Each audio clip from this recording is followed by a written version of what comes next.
तर रामकृष्ण हरी मंडळी आज सकाळी उठलो, आंघोळ वगैरे केली आणि बाहेर आलो तर इतका पाऊस झालेला होता की गाडी चालवणाऱ्यांचे फार हाल होत होते. तो गाडीवाला तिथं थांबलायच. बघा किती गाडी सटकती त्याची. आता पहा किती चिखल आलाय आणि आमच्या खदान्या पण भरल्या. तुमच्याकडे काय म्हणतात सांगा मला कमेंट करून.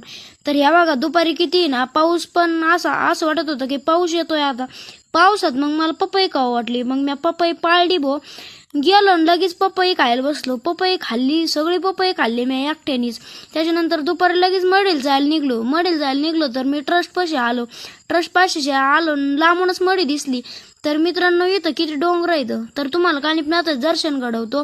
मग नंतर जालिंदरनाथाचे बघा किती गाड्या किती बारीक बारीक दिसतात. बघा मित्रांनो आता मी गडावरून खाली आलेलो आहे.